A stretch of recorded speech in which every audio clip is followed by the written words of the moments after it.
Hello, and welcome back to Norrin Reads. In this episode, I will be reviewing Silver Surfer number 13 from the 1987 series. This issue was written by Steve Englehart, penciled by Joe Staton, and inked by Dave Cockrum. This issue is entitled Masks, and it begins with 3 Kree soldiers sneaking through corridors in the middle of the night on Kreelar. They are soon met by a man in green with a hammer, and he chuckles at their presence. We soon discover that he is Ronan the Accuser, and these men are there to kill Nenora, the Supreme Leader. Obviously, they are no longer loyal to her, but Ronan is. Ronan attacks the Kree using a hammer he wields. He uses it physically, as well as using energy projections from it. While they are fighting, they discuss the weapon. They refer to it as the Universal Weapon, and Ronan claims that he earned it. That's why he is able to use it. And this is also why he has earned the rank of Supreme Accuser. Ronan dispatches these Kree officers without much issue, and Nenora arrives and she's upset that they are all dead because she wants to figure out who they were working with, who else wants the Nexus chair, which is the Kree seat of power.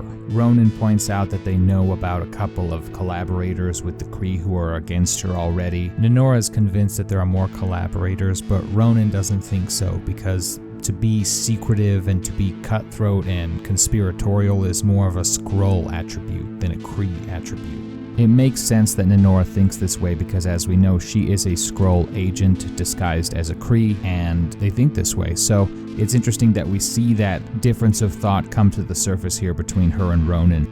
After this, Ronan says, hey, you need a man to stay with you until the morning, so he's kind of trying to put the moves on Nenora, and he's unsuccessful because she wants him to go after and destroy the Silver Surfer, because if you remember in previous issues, the Silver Surfer attacked and destroyed a Kree outpost. Though it wasn't the real Silver Surfer, the Kree do not know the difference because he looks like the Surfer and he seems to have a similar power set, so the Kree want him dead.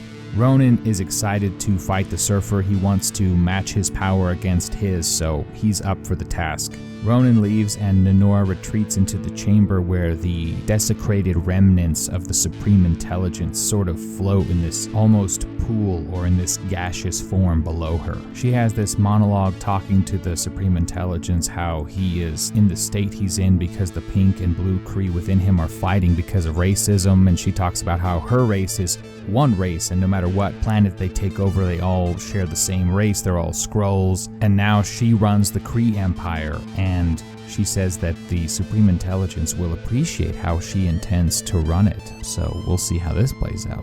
So she contacts Kylor, which is one of the faction leaders of the Skrull. We've seen him before. He asks if she's done what he has asked. She says yes, she has sent a fleet into his trap.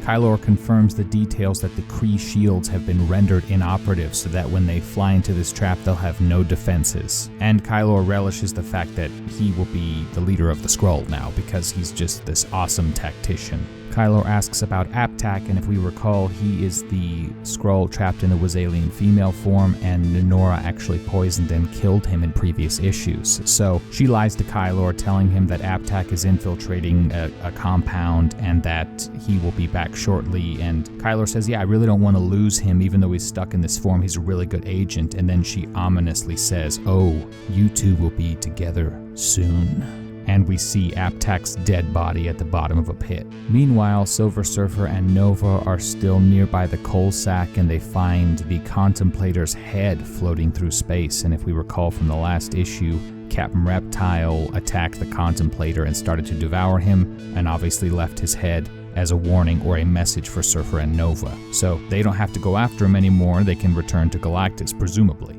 Surfer needs a moment to himself and he kind of flies away from Nova into the coal sack to a private area, and he has this moment where he's thinking about Mantis, and he admits the fact that he loved her and she brought him out of himself, and he's slow to learn to love and he's even slower to learn to grieve. So he's really starting to feel the grief of her death, and he is really starting to allow himself to feel that and to miss her. Nova points out that her mission is ended and she doesn't have to be babysat by Silver Surfer anymore. And he says, well, you're not a baby. And she says, thanks, you're not too bad yourself, Silverado.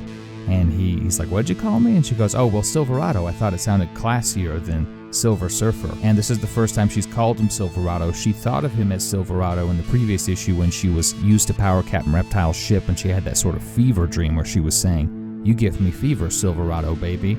These are all allusions to Nova's love for Surfer, which seems to be real. Nova offers for Silver Surfer to come with her to go back to Galactus, and he says he can't. He has to go seek out Mantis's child because she said the child was in a time of solitude, and now that Mantis is dead and her child's father, the Swordmaster, is dead, Silver Surfer feels he needs to go and seek out this child. And Nova realizes, and she thinks to herself, that the torch that Surfer is carrying for Mantis is actually burning brighter than Nova herself. So there is obviously some jealousy there because it's clear she does have feelings for the Surfer. So she offers to, quote, buy him a drink before they go their separate ways. So they're going to go find a planet to do this.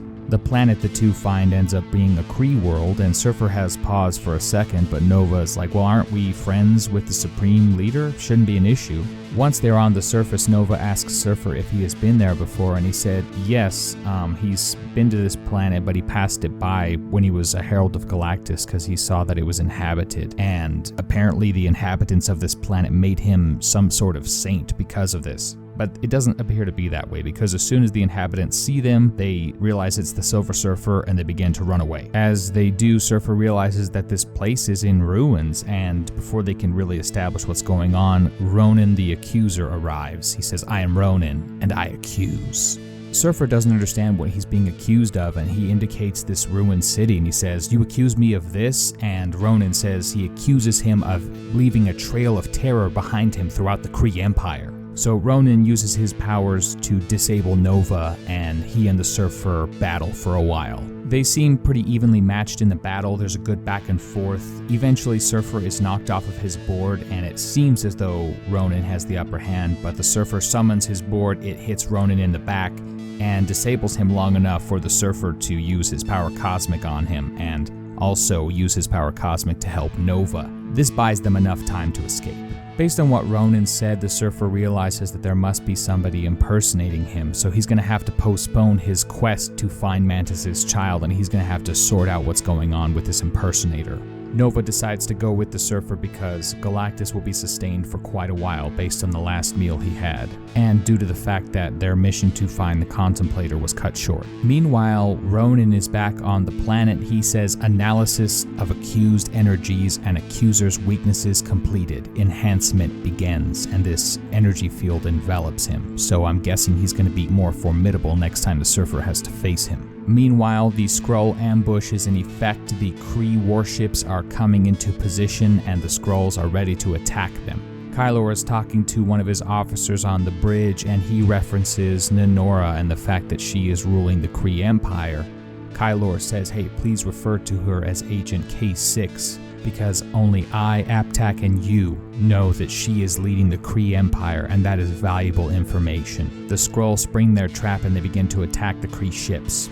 The Skrull are told that the Kree have no shields and they are to keep their shields up and don't stop for anything. So the Skrull go into battle and they soon realize that they in fact have no shields and they start losing the battle. Kylor and his officer realize that the Skrull ships are crashing head-on into shields, and Kylor quickly realizes that he has been betrayed. Meanwhile, on the Kree ships, those Kree officers are very confused that the Skrull are ignoring their shields and crashing right into them. Kylor's ship is hit and it begins to break up. He quickly jumps into a spacesuit, and as his ship explodes, he flies off into space with the debris. After the battle, a report is sent to Nenora informing her of the Kree victory, and she thinks to herself, now no one knows the truth about me. Now all the universe can be mine. Aptak's dead. She thinks Kylor's dead, that other officer's dead, so now she is the only one in the universe. Besides, there's another person, if you guys remember, I won't tell you right now, that knows Nenora is a Skrull. We now go to another world of the Skrull Empire known as Satriani, and there's a little bit of an Easter egg there. If you're aware of it, I can discuss it later. We see a Skrull leader named Sybil. She's happy about the death of Kylor because it's one less rival for the Skrull throne, because now there are 5 factions of Skrulls vying for power. She says it's time to make her move at last, and she orders her agent called Krat to a world called Earth. Meanwhile, Surfer and Nova have been following the distinct energy trail left behind by this false Silver Surfer, because if you're not aware, the Silver Surfer is able to track a speck of dust through a black hole. he is the ultimate tracker, so he can follow this energy very easily. The energy leads Surfer and Nova to a planet. They descend to the surface, and there is the duplicate Silver Surfer. He says, "I've been expecting you. It's time to determine the true Silver Surfer." To be continued. This was yet again another very enjoyable issue. I'm enjoying the clandestine operations, the spy type stuff, the secret dealings, the underhandedness of the Skrull, and it's interesting to see that the Kree are in fact revolting against Nenora. So some of them seem to be aware of her treachery, or at least don't trust her. It's interesting to see the Silver Surfer finally feeling the emotions, feeling the death of Mantis, and sort of accessing the more human side of himself. Finally, he's learning to become more human and to express his feelings and to deal with them.